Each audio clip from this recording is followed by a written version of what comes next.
दुनिया भर के आईटी स्टॉक्स में गिरावट देखने को मिल रही है। आईबीएम की चर्चा सुबह से हम कर रहे हैं। 13% का बड़ा कट यहां पर देखने को मिला और दरअसल एंथ्रोपिक का जो आतंक है लगातार बरकरार देखने को मिल रहा है।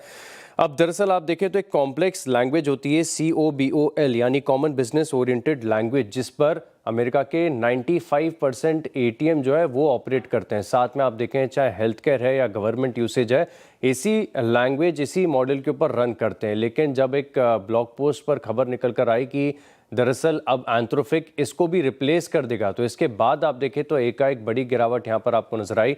अन्य आईटी स्टॉक्स में कट देखने को मिला, लेकिन सबसे ज़्यादा टेरर रहा आईबीएम में, जहां पर आप देखें तो तकरीबन 13% से ज़्यादा की गिरावट नजर आई। लेकिन सिर्फ ऐसा ही नहीं है कि आईबीएम गिरा है, कल देर रात आप देखें तो एडीआर स्टॉक्स में भी गिरावट है और बाकी के एशियन आईटी स्टॉक्स में भी देखें तो यहाँ पर आपको गिरावट नजर आ रही है। तो लगातार जो एंथ्रोपिक रिप्लेस कर रहा है, इनके नए नए कोड निकल कर आ रहे हैं, इसके चलते यहाँ पर एक इम्पैक्ट नजर आएगा। बिल्कुल, दरअसल अगर आप देखें तो कुछ स्टॉक हैं जिनका अप्रैल में आप देखें तो आखिरी होगा समय यहाँ पर ड्यूरेशन के लिहाज से, और जून सीरीज से बाहर हो जाएंगे। अब दरअसल आप देखें तो हुडको है, पीपीएल फार्मा, टाटा टेक और टोरेंट पावर, ये स्टॉक है जहां पर आप देख सकते हैं कि जून सीरीज से इनका आखिरी समय होगा एफएनओ में, वायदा बाजार की लिस्ट में। और ज़्यादातर हमने देखा है कि जिन स्टॉक्स में बड़े अग्रेसिव शॉर्ट्स बनते हैं और जब उनमें खबर आती है कि वायदा बाजार से बाहर निकलते हैं तो थोड़ी सी एक रिलीफ रैली भी देखने को मिलती है। तो 4 स्टॉकें एक बार रिपीट कर देता हूँ: हुडको, पीपीएल फार्मा, टाटा टेक और टोरेंट पावर, माफ करेगा, टोरेंट पावर।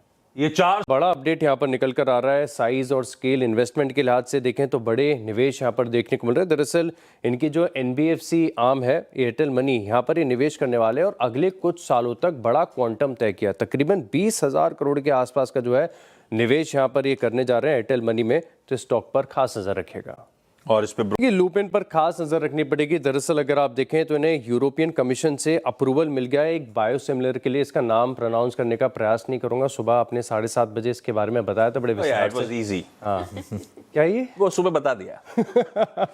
तो यही खबर के चलते लूपिन यहाँ पर रडार पर रहेगा। इसके अलावा वारी एनर्जीज यहाँ पर भी आप नजर रखें। दरअसल अगर आप देखें तो कंपनी की एक काम है जिसने अग्रीमेंट किया है ZFI के साथ 2.5 gigawatt electrolyser project Uttar Pradesh में, और साथ में अगर आप देखें तो तकरीबन 500 मेगावाट के सोलार मॉड्यूल प्रोजेक्ट के लिए भी इन्हें एक ऑर्डर मिला हुआ है। इसके चलते स्टॉक बहुत ज़्यादा वेल करेक्टेड है, यहाँ पर फोकस रखेगा। कॉन्कर की तरफ से एक MOU साइन हुआ है जहाँ पर आप देखें तो कंटेनर फ्रेट स्टेशन केरला के पास में डेवलप करते हुए नजर आएंगे। ये भी स्टॉक काफ़ी गिरा है तो यहाँ पर फोकस रखेगा। ग्रैनुअल्स ने एक अपडेट दिया, वेल नोन था, लेकिन अब यहाँ पर आप देखें तो प्रेफरेंशियल अलॉटमेंट वारंट्स का तकरीबन 2.5 crore convertible warrants promoter group को दिए हैं और 51.3 लाख इक्विटी शेयर जो है नॉन प्रमोटर कैटेगरी को अलॉट किए हैं। और जो नॉन प्रमोटर कैटेगरी है इसमें ज़्यादातर फंड्स हैं जिनको तकरीबन 585 रुपये प्रति शेयर के भाव पर यहाँ पर ये अलॉटमेंट देखने को मिला है। मोबीक्विक बड़ी इंटरेस्टिंग खबर आई है जहाँ पर देखें तो स्टॉक ब्रोकिंग लाइसेंस और कमेंसमेंट करने के लिए इन्हें BSE से अप्रूवल मिल गया है। और साथ में पेस डिजिटेक, यहाँ पर भी आप नजर रखिएगा। दरअसल काफ़ी बड़े ऑर्डर्स यहाँ पर मिलते हुए नजर आ रहे हैं। 159 करोड़ के आसपास का ऑर्डर मिला हुआ है, तो स्टॉक पर भी नजर रखें। ओके।